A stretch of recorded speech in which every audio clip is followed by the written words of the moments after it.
battle against lack and poverty. Satan wants you poor. And hear this, being sufficient with resources is a power. See, poverty is artificial. It's demonic intelligence that created poverty. It is artificial. The man God created lived in abundance. Go back and read Genesis 1 to 3. It was the rise of the systems of this world that created systems of exchange. And unfortunately, I think in that meeting, Africa was not well represented. They first of all hijacked us as slaves, used us to build their nation, moved all our iron, all our ores. Sometimes I go to the Western world and I'm seeing raw irons. I'm seeing wealth from Africa. I'm saying these people in this island, how did they get this? So all the rail tracks, all the ocean line were channels of carrying our wealth here, and they escorted us as slaves. Go and build those stuff. They now came and drew borders for us. So you can't enter the next country. You'll be struggling to get visa to enter the next country. Meanwhile, if you go to the Western world, you're just strolling. You don't need visa as a German to enter Portugal. You are European. But here in Africa, if you want to go to Uganda, you will kill yourself to get this. You think about they took our identity from us. You think they were the first people who discovered electric vehicles. Poverty is deficient. The strongest survive. So they come to your country and loot you. You now want to survive. You think you will just start business. How many business can you do here and be wealthy? We are first of all mentally bankrupt, and then we are oppressed. Do you know as we are now? We can't wake up. Even if we have uranium in this country, we can't build a nuclear weapon. Because as far as geopolitics is concerned, the doctrine of nuclear weapon refutes proliferation. And proliferation means those who have it will be the only ones to have it. And on the strength of that, they can warn you if you thought they wipe out your country. So it doesn't matter if you have it. So if you have uranium now, you have to give them. That's geopolitics. You want to sell your goods, they won't buy. And you are buying theirs, they put tariff on it. And the day you create it in your country, they will warn you that if you sell this thing and don't buy our own, we will cut off bilateral relationship. And what it means is that if you have any attack, we won't support. Why do you think we have people producing cars in this country? Yet those cars are not even the official cars of our own country. From mental bankruptcy to oppression by Western nations. So we can't unite together.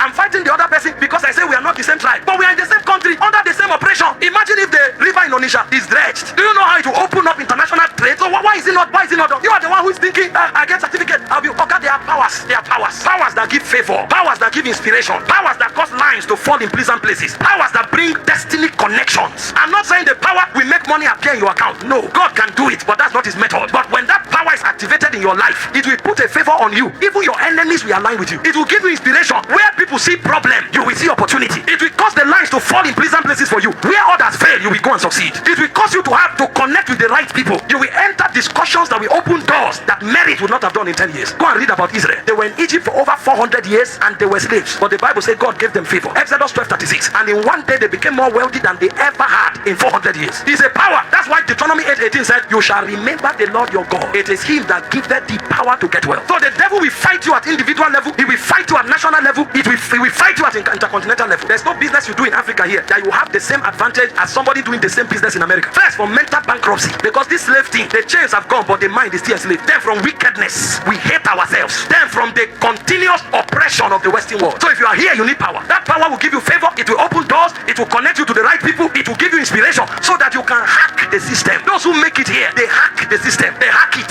You hack it through favor. You hack it through inspiration. You hack it through honorable connections. You hack it through opportunities. That's how you get wealth. And it takes power. It takes power because the devil has created system. Even in the Western world, there are people sleeping on the street. So this is not an African syndrome. Because if you are there and you can't catch inspiration, you can't recognize opportunities, you can't build honorable connections, you will still be a slave there, even if you are white. Because poverty is artificial. That's why you need power. And when this power comes, there are a few things it does. Number one, it opens the potential of wealth as a legitimate work of redemption. Because the potential of wealth was addressed by redemption. The Bible said in 2 Corinthians 8:9 that Jesus, although he was rich, became poor, that you through his poverty might be made rich. Paul said, my God shall supply all your need. Philippians 4:19, according to his riches in glory by Christ Jesus. He was talking about natural things because in verse 15 he said concerning giving and receiving. So it wasn't spiritual riches he was referring to. Are you following? So redemption opens the potential of wealth. So the first way to break into that power for wealth and win the battle of poverty, of lack, of hardship is to recognize the legality in redemption. He died amongst other things for me to have enough to prosecute destiny. I'm not greedy, but I will have enough to prosecute destiny. If you know that potential, it will open the channels of wealth. You can sleep and discover some angels will whisper what people call problem.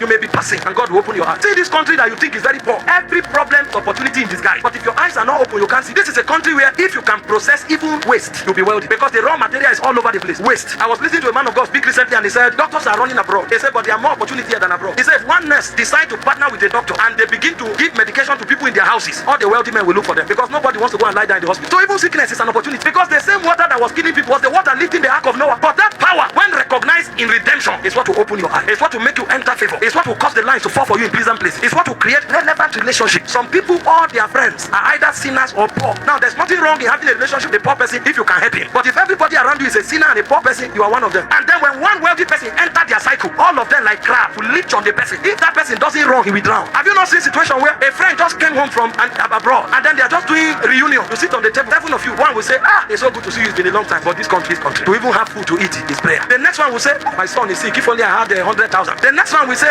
there's a business I wanted to start. If somebody can give me 2 million, all of them will already put pressure on you to bring. Nobody will say, Kai, welcome. It's good to see you and be happy and go home. You will know that you are in a crab, in a web of crabs. They will soon drown you. So you will see that person will say, Kai, man, hey guys, so let's connect tomorrow. Tomorrow will never come. They will call, you will see number busy, he has blocked you. You don't have sense. Oh God, the thing is real. Poverty is killing people. That's why part of redemptive provision is for you to get wealth, either through inspiration or through favor or through connection or through lines falling for you in pleasant places. But it's a potential. So that while you are walking, because you will never come to a place where you won't walk. The gospel does not teach laziness. Paul said, him that told shall steal no more, but walk with his hand so that he will have to give. While you are walking, your walk will be favored. Your walk will be blessed because redemption provided for you. When you do that, then you go to the second level. The second level is a disposition of seeking first the kingdom. Matthew 6:33. No matter how wealthy you become, don't allow your wealth or your business take you from God. Otherwise, you will take yourself from covering. And when the wolves come, the devil doesn't come every day, but there is an evil day. It may be once in 5 years. It may be once in 10 years. When he comes, whether it will be destruction or testimony, depends on where you are standing. I've taught you before, every testimony was meant to be destruction. It's because God turned it around that it became testimony. But Jesus said the insurance for living in sufficiency is to seek the kingdom first. Matthew 6:33. Seek ye first the kingdom of God and his righteousness. All other things shall be added to you. The devil will fight your relationship with God. That's why you see that some people, you find them praying, fasting until they hit their first 10 million. Prayer program suddenly becomes a difficult place to come to because the devil will fight to disconnect you. Maintain your relationship with God. Keep advancing God's kingdom with your expertise, your time, your energy, and your resources. Seek first the kingdom. He said, all other things shall be added to you. Number 3, how do you press into this thing? Be given to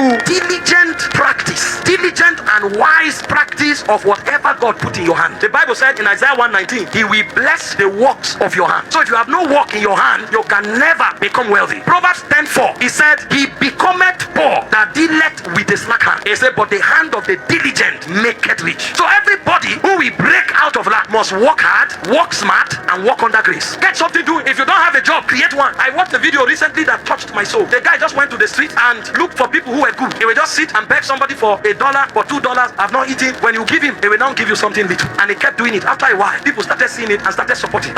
Money started coming. All he had was a phone camera and a lapel mic. And he created his own job. Today, he's giving houses to beggars. This media age, you can't say you don't have what to do. Sit in your parlor. That phone that you used to watch pornography, delete it, put it in front of you. That's talking something wise. At least your views alone can generate $50, $100 in a month. It's a good place to start. Work wise, work smart. It becometh poor that dealeth with a slack hand. Number 3, how do you break into sufficiency? Engage covenant practice. Jesus was teaching on judgment, but he generalized it into resources. In Luke 6:38, he said, give, it shall be given unto you. Good measure, pressed down, shaking together, and running over, shall God cause men to give to your bosom. In Proverbs 11:25, he said, the liberal soul shall be made fat. He said, him that watereth shall be watered on. It's only a poor man that wants to keep everything for himself. When you find people who will break out of the shackles of poverty, they are liberal. The liberal soul is made fat. Ask a rich man, how many people have you given money to? He won't remember. Ask a poor man, he can tell you in 10 years, the 2 people he has given 10 naira. That's the problem. Paul was teaching this principle. 2 Corinthians 9:1-8. Give me in NLT. He said, I really don't need to write to you about this ministry of giving for the believers in Jerusalem. Next verse. For I know how eager you are to help, and have been boasting of the churches in Macedonia that you in Greece were ready to send an offering a year ago. In fact, it was your enthusiasm that set up many of the Macedonian believers to begin to give. He said, we would be embarrassed, not to mention your own embarrassment, if some Macedonian believers came with me and found that you weren't ready after all I had told them. So I thought I should send this brother ahead of me to make sure the gift you promised is ready, but I want it to be a willing gift, not giving grudgingly. This is Paul teaching on giving. He said, remember this is where I'm going to. He said, a farmer who plants only few seeds will get 4 crops, but the one who plants generously will get a generous crop. He said, you must each decide in your heart. So he's using farming to corroborate the principle of giving. The same way a farmer plants seeds and he has a harvest. That's what Paul is teaching. He said, you must each decide in your heart how much you give, and don't give reluctantly or in response to pressure, for God loves a person who gives cheerfully. Next verse. And God will generously provide all you need. Then you will always have everything you need and plenty left over to share with others. A farmer who eats his seed will die in the season of harvest. That's why you find some Christians, people are being blessed and they are crying, Lord, why? What is happening to me? Why? Oh God, what What did you plant? They gave you yam tubers to plant. You ate it, you fried it, you roasted it. You are in the season of harvest. You are expecting yam to appear. From where? But there's a realm of leftovers. So no matter how Satan fight, there are people who will always have leftovers. They are blessed and too blessed to keep. So they have enough leftover to give to others. I will never live on the leftover of others. Me too, I will walk in abundance. Covenant practice is what makes it happen. Finally, prophecy. If you want to live in abundance, don't keep quiet. Talk, talk, talk. Dry bones can become a great army. Talk, talk, talk. The problem with us is that we are always talking negative. This country is not working. Nothing is working. Nothing is working, but you are talking. At least your tongue is working. Why don't you begin from there? You never catch those who are doing well talk like that. Because even the problem are opportunities in disguise as far as they are concerned. It's only the guy who is heading to lack that keeps talking his fall, and his fall is always a great fall. Talk! How did Paul move the church in Philippi? They gave Paul talk. They said, my God will supply your need. I gave you seed. You are talking to me back. Because he knew talk is as powerful as the seed you sow. Some of you need to enter your shop. Talk there. Enter your business. Talk there. Don't just sit there. When problem comes, you hit your hand on your lap and you say, is it not Nigeria? What are you expecting? I'm not expecting what you are expecting. The path of the just is as a shiny light. It shines brighter and brighter unto the perfect day. The Bible says, I shall lay up gold as dust, and the gold of Ophir as the stones of the brooks. I'm not thinking what you are thinking. Don't assume we are thinking the same thing. You are the one thinking like that. I'm thinking upward, forward, upward, forward. My harvest is overtaking one another. My harvest is like a gusher. It's like a fountain. It doesn't drop. Look at what Amos 9:13 said. He said one thing is on the heap of the other. He said it's like a fountain gushing with fresh wine. He said your head will spin. You will have so much abundance. You will not have where to keep it. My barn overflow. Oh, God, I live in the overflowing realm of life. I may not have money in my pocket now, but it's not my bank account that defines me. I'm the one that defines my bank account. No matter how smart you are in business, if you don't know how to talk right, you will sink. And the devil is making you talk your downfall. And you think you are being pragmatic. Okay, I don't lie you. I say things the way they are. That's why your reality is real. Your reality is what? Is real. You will suffer like this. Some of us, the Bible said, when men are cast down, we say there is a lifting up. Let no one in Zion say I'm sick. It's not because no one is sick. We talk our way into our future. Oh, sir, I'm going up. I'm going higher. I'm becoming bigger. I'm becoming greater. I'm becoming mightier. I'm doing greater. I'm doing mightier. I'm going forward. I'm not retarding. I'm not falling. I'm not failing. It's upward and forward only. Check me out tomorrow. I'll be far greater than I am now. My today can never compare with my tomorrow. I know a God that lifts men. His name is called the El Shaddai. I know a God that blesses men. His name is called the El Shaddai. I know a God that provides for men. His name is called Jehovah Rufer. I know a God that is a banner over men. I know a God that is peace unto his people. I know Shalom. I know Nisi. I know Rapha. I know Shaddai. He has too many dimensions. We need to pour out. I cannot be small. He said the fig tree might not blossom. The labor of the olive may fail. There may be no sheep in the head. There may be nothing in the store. He said, but my God, I know my God is the God of my salvation. He will cause me to walk in my high places, for he has made my feet like hinds feet. You know the hind is this goat that climb mountains. The foot is like spear. Everything look impossible, but it's going up. You will see a mountain. The goat is jumping and climbing. You are seeing and say, nobody can climb this. Watch the hind. Obstacles everywhere, but going up. So prosperity, sufficiency is not that all things will work well. It's that even in the midst of problems, you recognize problems as opportunity.